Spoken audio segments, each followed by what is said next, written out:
ఏపీలో గత 2 రోజులుగా తీవ్రంగా కనిపించిన పెట్రోల్ డీజిల్ కొరత ప్రభావం క్రమక్రమంగా తగ్గుముఖం పట్టింది. అనేక ప్రాంతాల్లోని పెట్రోల్ బంకుల వద్ద పరిస్థితి సాధారణ స్థితికి చేరుతుంది. నిన్న మొన్నటి వరకు కిలోమీటర్ల మేర కనిపించిన వాహనాల క్యూలు ఇప్పుడు తగ్గాయి.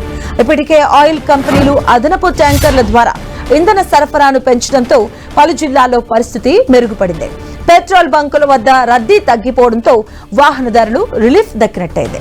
ఇక నిన్నటి వరకు 4 వీలర్ వెహికల్స్ 1500 వరకు మాత్రమే పెట్రోల్ ఇచ్చే పరిస్థితి ఉండగా ఈ రోజు దానిని 2000కు పెంచారు.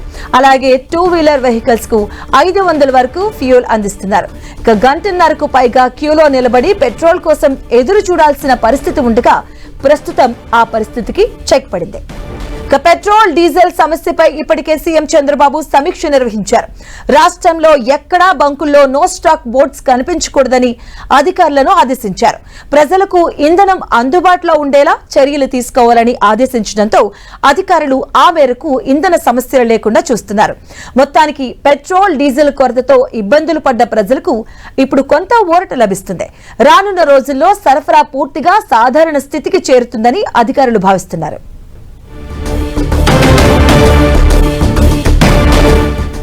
తెలంగాణలో పెట్రోల్ డీజిల్ సరఫరాలో ఎలాంటి కొరత లేదని పౌర సరఫరాల శాఖ కమిషనర్ స్టీఫెన్ రవీంద్ర స్పష్టం చేశారు. రాష్ట్రంలో సుమారు 70 రోజులకు సరిపడా స్టాక్ అందుబాటులో ఉందని తెలిపారు. ఇక భయంతో ప్రజలు అవసరం కంటే ఎక్కువగా పెట్రోల్ డీజిల్ ను కొనుగోలు చేయడం వల్ల కొన్ని పెట్రోల్ బంకుల వద్ద తాత్కాలికంగా స్టాక్ అయిపోయినట్లుగా కనిపిస్తుందని ఆయన చెప్పారు.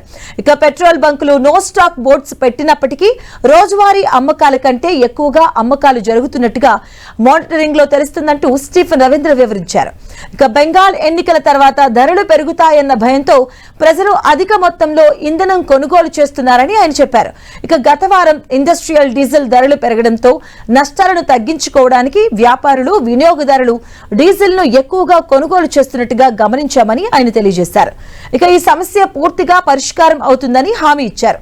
ఇక ఏపీ సరిహద్దు జిల్లాలో పరిస్థితిని నిరంతరం మానిటరింగ్ చేస్తున్నామని పౌర సరఫరాల శాఖ కమిషనర్ స్టీఫెన్ రవీంద్ర వెల్లడించారు.